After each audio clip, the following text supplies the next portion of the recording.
Hello everyone, welcome back to Study Fi Success. आज हम class 11 business studies के chapter 7 sources of business finance के part 2 को cover करेंगे। इससे पहले के पार्ट में हम बिजनेस फाइनेंस क्या होता है, उसकी नीड इंपॉर्टेंस क्या है, सोर्सेज ऑफ बिजनेस फाइनेंस क्या क्या है, उसका एक ब्रीफ ओवरव्यू देख चुके हैं और सोर्सेज ऑफ बिजनेस फाइनेंस में शेयर्स और शेयर्स के टाइप्स देख चुके हैं। इसके आगे के सोर्सेज ऑफ बिजनेस फाइनेंस हम इस वीडियो में देखेंगे। चलिए स्टार्ट करते हैं। टॉपिक्स जो इसमें कवर किए जाएंगे वो हैं debentures, retain earnings, public deposits, commercial banks and financial institution. इसके अलावा जो टॉपिक्स रह जाएंगे वो इसके नेक्स्ट पार्ट में आएंगे। सो स्टार्ट करते हैं डिबेंचर्स से। सो डिबेंचर्स क्या होते हैं?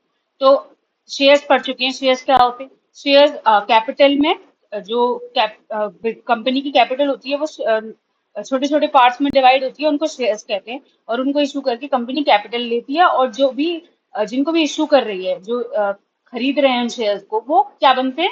मालिक बनते हैं। तो सिमिलरली डिबेंचर्स भी होते हैं, वो भी पब्लिक में इशू किए जाते हैं, पर इनको खरीद के जिसने खरीदा, जो बायर है, वो मालिक नहीं बनता, वो ओनर नहीं बनता। शेयर होल्डर्स ओनर्स होते हैं, पर डिबेंचर होल्डर्स ओनर्स नहीं बनते। ये लोन का सर्टिफिकेट होता है। वो क्रेडिटर बनते हैं कंपनी के, वो कंपनी को लोन देते हैं जो उनको रीपेबल होगा। शेयर होल्डर्स की जो कैपिटल होती है वो उनको रीपेबल नहीं होती है। वो चाहे तो ओपन मार्केट में उनको बेच सकते हैं, बट वो रीपेबल नहीं होती है। पर डिबेंचर्स रीपेबल होते हैं और एज अ क्रेडिटर होते हैं debenture holders. Debentures are the important डेब्ट सोर्स। डेब्ट सोर्स है, ये बोरोड फंड का पार्ट है। एक होता है ओनर्स फंड, एक होता है बोरोड फंड।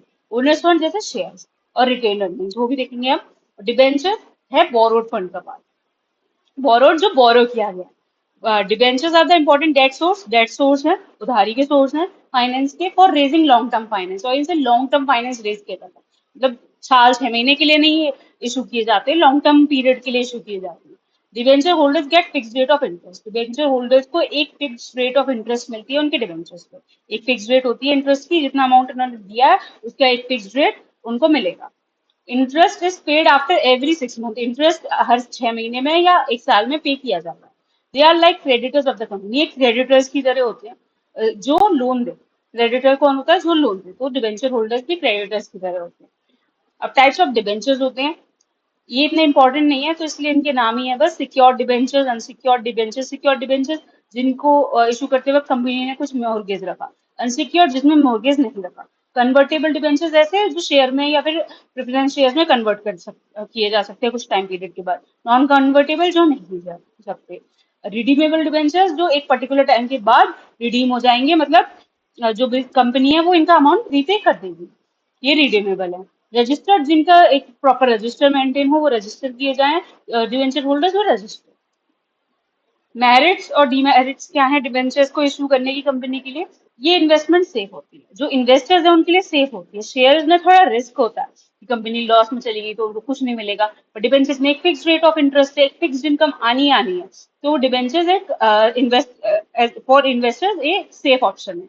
डिवेंचर होल्डर्स का कोई कंट्रोल नहीं होता, उनका कोई वोटिंग राइट नहीं होता। लेस कॉस्टली होते, इतना ज्यादा, मतलब प्रेफरेंस शेयर और इक्विटी शेयर वालों को, इक्विटी शेयर को इशू करेगी कंपनी तो उनको उनको प्रॉफिट में हिस्सा देना पड़ेगा। पर डिवेंचर्स का रेट ऑफ इंटरेस्ट कम, मतलब रेट ऑफ इंटरेस्ट फिक्स है और प्रेफरेंस शेयर से कम है, तो इसलिए वो एक लेस कॉस्टली मेथड होता है। टैक्स सेविंग डिवेंचर्स का जो इंटरेस्ट है वो टैक्स सेविंग में हेल्प करता है, क्योंकि ये इंटरेस्ट प्रॉफिट में से डिडक्टेबल होता है। Limitation of debenture. डिबेंचर्स की लिमिटेशन क्या है? एक फिक्स्ड ऑब्लिगेशन है, मतलब कंपनी के लिए थोड़ा सा रिस्क है, अगर उसकी अर्निंग नहीं हुई तो वो इंटरेस्ट कहाँ से देगी। एक ये रिस्क है, फिक्स्ड ऑब्लिगेशन है कि इंटरेस्ट देना ही देना है।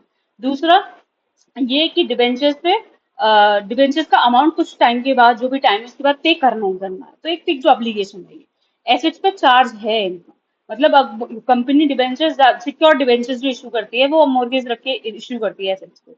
अगर इनकेस कंपनी पे नहीं कर पाएगी तो वो डिबेंचर होल्डर्स उनके एसेट्स को रख लेंगे। Reduction in credibility. With the new issue of debentures, the company's capability to further borrow funds reduces.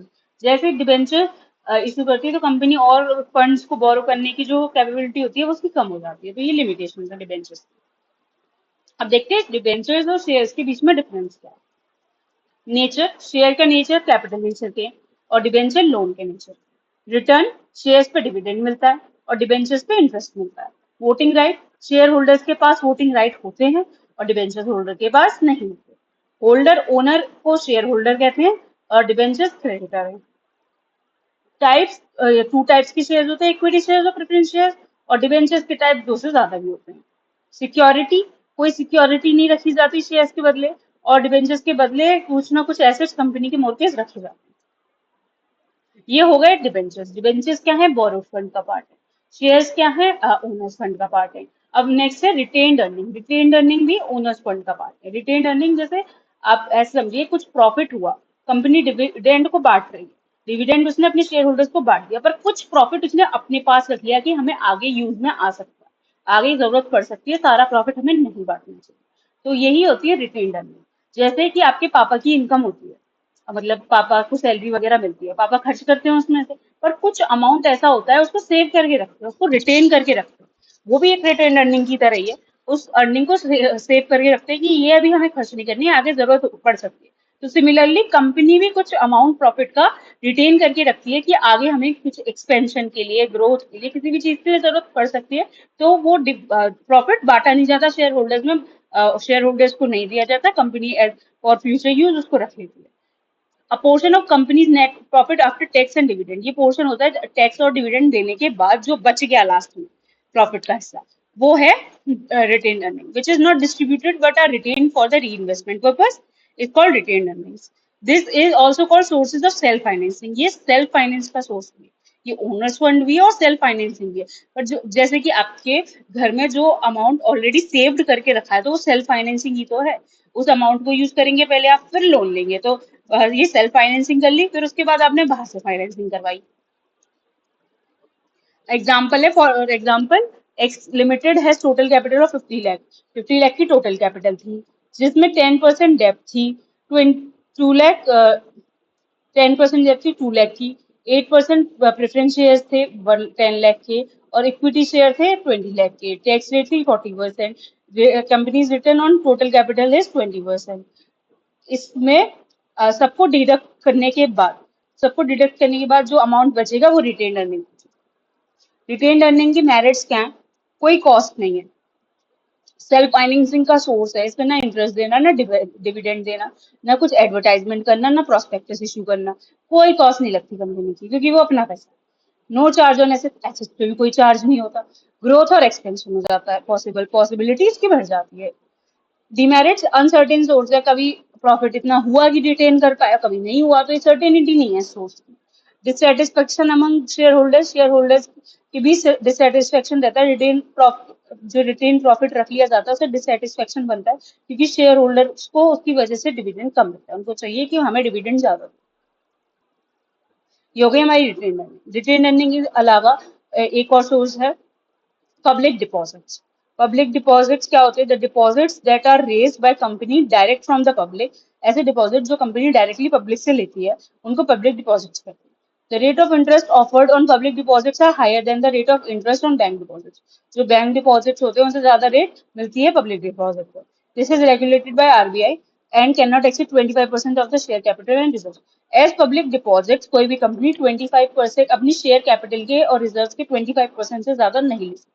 जैसे शेयर कैपिटल 1 लाख है, तो 25,000 से ज्यादा नहीं ले सकती।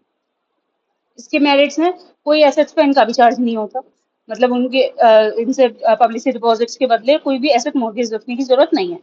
टैक्स सेविंग होती है क्योंकि डिडक्टेबल होता है प्रॉफिट में से। सिंपल प्रोसीजर होता है, और इनको कोई कंट्रोल या वोटिंग राइट भी नहीं मिलता। लिमिटेशन है, ये शॉर्ट टर्म फाइनेंस है, ये लॉन्ग टर्म फाइनेंस नहीं है। इसका मेच्योरिटी पीरियड जो होता है साल, 1 साल का ही होता है, ज्यादा दिन का नहीं होता, तो ये शॉर्ट टर्म फाइनेंस है। लिमिटेड फंड मिलता है, क्योंकि 25% शेयर कैपिटल का ही आप as a public deposit issue कर सकते हैं, तो इतना ज्यादा नहीं होता, वो लिमिटेड फंड होता है। और नई कंपनीज के लिए सुटेबल नहीं होता, क्योंकि उनके लिए बहुत मुश्किल हो जाता है पब्लिक डिपॉजिट्स को जनरेट कर पाना। नेक्स्ट सोर्स है कमर्शियल बैंक्स। कमर्शियल बैंक्स तो सब जानते हैं, अब कमर्शियल बैंक से लोन लिए जाते हैं, ये भी सब जानते हैं। तो कमर्शियल बैंक से लोन लेकर भी कंपनी अपना एक सोर्स जनरेट कर सकती है फाइनेंसिंग का। एक ऑप्शन ये भी होता है कंपनी के पास कि वो कमर्शियल बैंक से लोन ले ले। कमर्शियल बैंक उनको लोन देती है, एडवांसेस देती है बिजनेस को, कैश क्रेडिट के तौर पे, ओवरड्राफ्ट लोन्स के तौर पे, बिल डिस्काउंट करके, और रेट ऑफ इंटरेस्ट लोन पर फिक्स होती है। ओवरड्राफ्ट क्या होता है? जो करंट अकाउंट होता है कंपनीज और बिजनेसेस का करंट अकाउंट होता है, तो उसकी कुछ लिमिट होती है कि आपके खाते में अगर पैसे नहीं हैं तो इतनी लिमिट तक आप विड्रॉ कर सकते हैं और उसमें कुछ थोड़ा बहुत इंटरेस्ट लग के वो फिर आप एक कुछ टाइम पीरियड होता है उसके अंदर पे करते हैं। बिल डिस्काउंटिंग, जैसे बिल रिसीवल्स वगैरह होते हैं, आपने अकाउंटेंसी में पढ़े होंगे, बिल रिसीवल्स की डिस्काउंटिंग होती है। मतलब कंपनी को जो सॉरी बैंक्स को जो कंपनी जो बिजनेसमैन होते हैं वो बिल दे देते हैं और उनसे कुछ अमाउंट जो बिल का अमाउंट है उससे थोड़ा कम अमाउंट ले लेते हैं और अपना लिक्विडिटी मेंटेन करते हैं। और लोन तो कमर्शियल बैंक देती हैं। अब मेरिट्स क्या है, ये टाइमली फाइनेंशियल असिस्टेंस है, मतलब ये जब जरूरत है तब मिल जाती है। सीक्रेसी मेंटेन रहती है लोन लेने में। इजियर सोर्स है। लिमिटेशंस क्या है, शॉर्ट और मीडियम टर्म फाइनेंस है ये। शॉर्ट और मीडियम टर्म है, लॉन्ग टर्म का फाइनेंस नहीं है। और एसेट्स पे चार्ज है, क्योंकि अगर लोन लोगे तो उस पे बैंक से लोन लेने पे भी कुछ एसेट्स मोर्गेज रखने पड़ते हैं, मतलब गिरवी रखने पड़ते हैं, तो एसेट्स पे चार्ज होता है कमर्शियल बैंक का। लास्ट है ये फाइनेंशियल इंस्टीट्यूशंस। फाइनेंशियल इंस्टीट्यूशंस जैसे बैंक होती हैं, ऐसी कुछ फाइनेंशियल इंस्टीट्यूशंस होते हैं जो गवर्नमेंट इंडिया ऑफ इंडिया ने, स्टेट गवर्नमेंट या सेंट्रल गवर्नमेंट, कुछ कोई भी गवर्नमेंट ने कुछ फाइनेंशियल इंस्टीट्यूशंस बना रखे हैं जो कंपनीज को फाइनेंस प्रोवाइड करेंगे। इनको हम डेवलपमेंट बैंक भी कहते हैं, जो डेवलपमेंट के काम आते हैं। जैसे IFCI, ICC, sorry ICICI, IDBI, LIC और UTI, ये सब फाइनेंशियल इंस्टीट्यूशंस हैं जो लोन देने का, फाइनेंसिंग का काम करते हैं कंपनीज। इनकी मेरिट्स है, लॉन्ग टर्म फाइनेंस है, ये लॉन्ग टर्म फाइनेंस प्रोवाइड करते हैं। Financial institution provide long term finance which is not provided by commercial bank. Commercial bank long term नहीं देते, मीडियम टर्म या शॉर्ट टर्म देते हैं। फाइनेंशियल इंस्टीट्यूशन कमर्शियल बैंक की ये लिमिटेशन जो है कि वो लॉन्ग टर्म नहीं देते, इसको दूर करते हैं और लॉन्ग टर्म फाइनेंस प्रोवाइड करते हैं। मैनेजरियल एडवाइसेस भी देते हैं कि फाइनेंशियल तो देते ही देते हैं, हम फाइनेंशियल हेल्प तो करते ही करते हैं, मैनेजरियल और टेक्निकल एडवाइस भी देते हैं बिजनेस फर्म को कि उनको कैसे मैनेज करना चाहिए, क्या क्या एस्पेक्ट्स रहने चाहिए।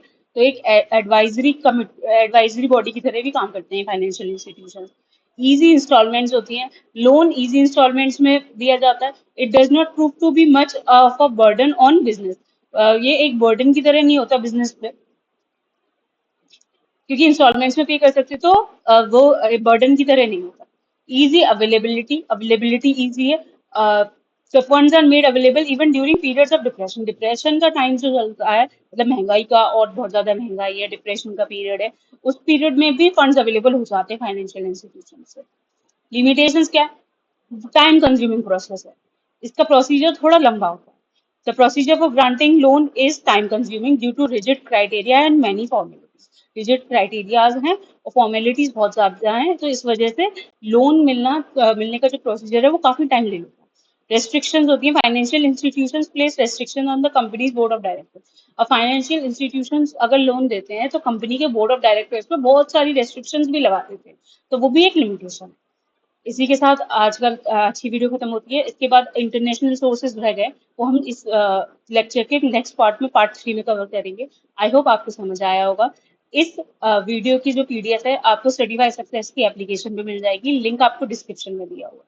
अगर आप पेड बैचेस चाहते हैं क्लास 11-12 के, बिजनेस स्टडीज, अकाउंटेंसी, इकोनॉमिक्स के, तो आप स्टडीफाई सक्सेस की वेबसाइट और एप्लीकेशन को चेक कर सकते हैं। अभी दिवाली का ऑफर चल रहा है, तो जो रेट्स हैं काफी कम है, आप चाहें तो वहां जाके चेक कर सकते हैं। और इन सब्जेक्ट्स को मैं ही डील करूंगी, तो आपको अगर क्लासेस समझ आ रही हो तो आप प्लीज जाइए और चेक कीजिए।